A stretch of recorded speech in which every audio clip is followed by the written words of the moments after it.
Welcome to Podcast to Connect. If you are using a podcast or want to use a podcast to find your people and make connections with them, whether it be for business or community purpose, then this is the place for you.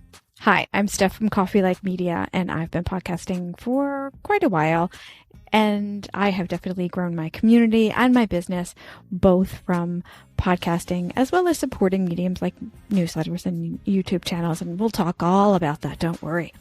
But I wanted to share some of the things that I have learned throughout the years, as well as some of the conversations I'm having with people about the different things we're doing to connect to folks in the podcasting space and what glorious things come out of those connections.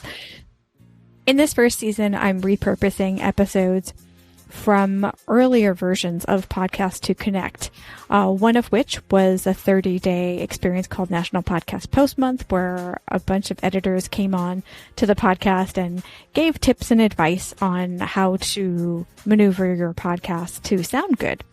And then it grew from there into more of the connective and outreach and community focus of podcasting.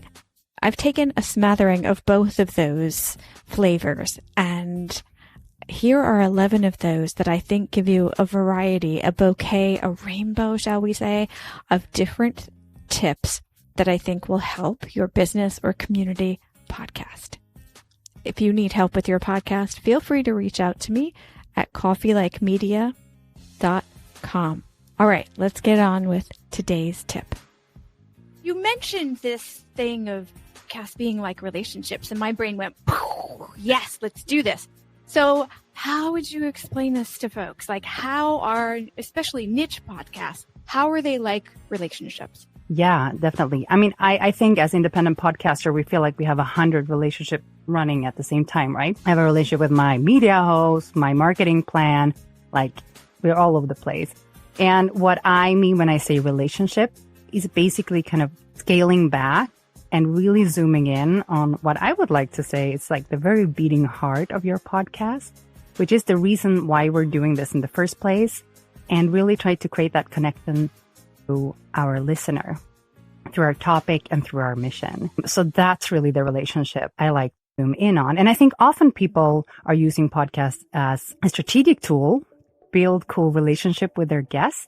And I feel like you're coming a little bit off point when you're doing that because you're missing out on the relationship with the listener. So I think it's great to bring in guests, but it should be done with your listener in mind. It's rather the guest coming in, joining the space, the intentional space that you've created with your listener, and it should enrich in that relationship.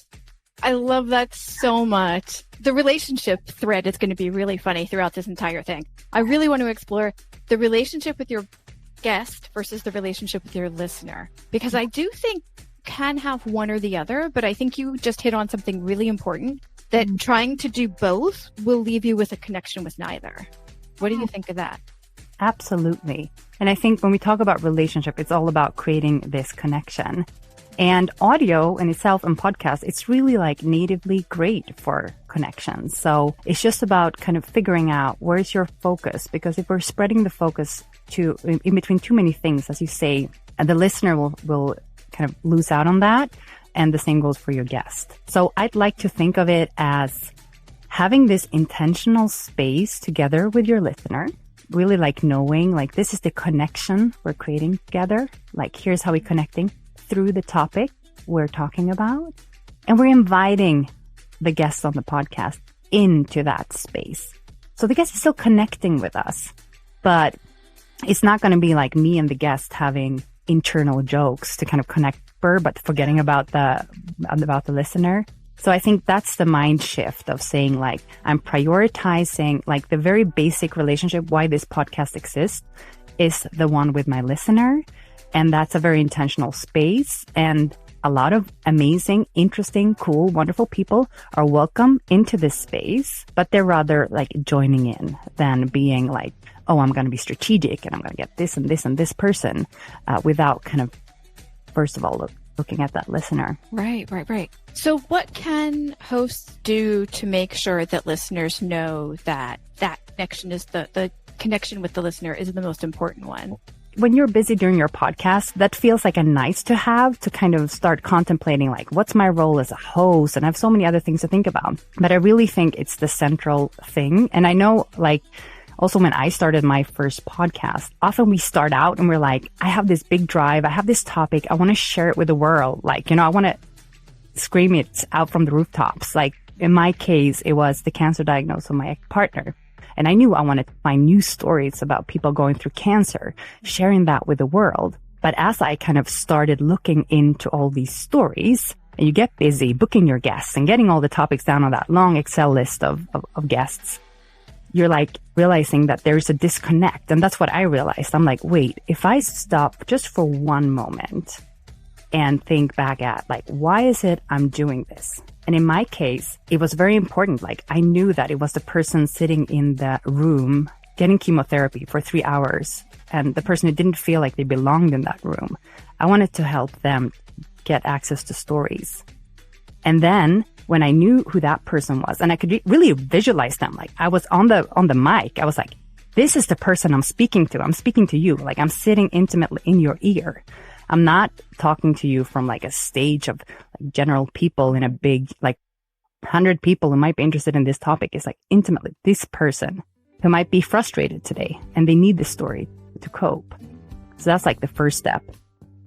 And the second one for me was really to like also kind of take a beat and say, hey, why am I doing this in the first place? Like actually my partner is going through cancer and I desperately feel like I don't belong. I don't feel like I find my truth in the stories I find out there.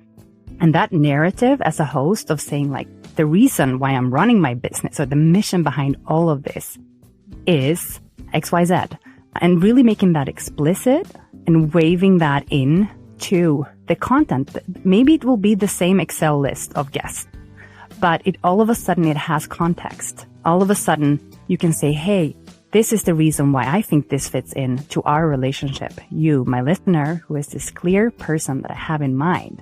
It does. It very much so does. I love that you prioritize keeping the goal in mind, like why you're doing the podcast and visualizing the people that you're talking to.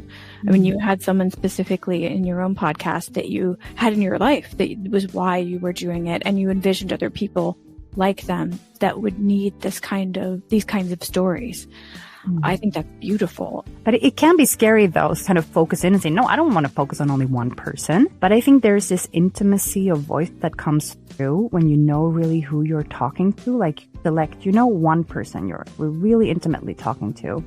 That will allow other people to connect to. That will create rings on the water. Like, I have, sons and daughters of Alzheimer patients, like, reaching out to me from hearing that same cancer podcast series. And they're like, hi. Now I understand what I'm going through better hearing your story, right? I didn't design that intentionally for them in the beginning.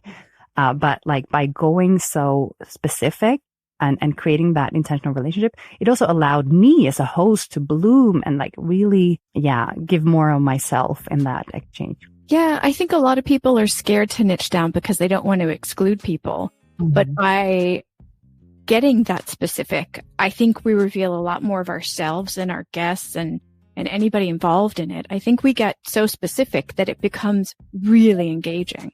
Mm-hmm. Absolutely. I totally agree. And I think also sometimes, in my case with cancer, it was like I was kind of shy, didn't want to put myself out there. But I also seen examples when we have people who are so like passionate about their topic and they just can't stop talking about it. And almost that they have too much to share, right? And that could be another problem that you have as a host, where you're like you put me on a mic and I'll like for 10 minutes just like bang on a lot of information. Like hiding as a host or like over existing, like being a bit too present is both kind of blocking that connection we want to create in their relationship. So if you're on that other side of the spectrum as a host, you might want to like figure out how do I make that digestible for the person I want to, right? So that's more about slowing down. That's so true. It's such a balance. It is such a balance. Do you think that the podcast why needs to be something that's explicitly said on the podcast itself to share with the listeners? So I think that really depends on your podcast and your style. I don't believe in formulas like everyone has to do it in one way or the other. I love for the podcasters to have that clarity in themselves and kind of designing the content around it. If it feels true, or you kind of say, here's why I'm doing this and here's why it's important, yes, say it. But otherwise, you always need to, if it's not like explicit, you need to give a context. Like when I'm as a listener coming into your podcast, it's like I'm entering a room. I like to think about it as like a physical space almost, like, you know, and me as a host, I'm like, where do you put your jacket? Or like, what's the groove of this space? You know, is it like a bustling cocktail hour where it's like quick and, you know, we're chatting around? Or is it like, you know, a cup of tea on the sofa and we're like really cozy? So it's also about like really giving that context to add trust with the listener.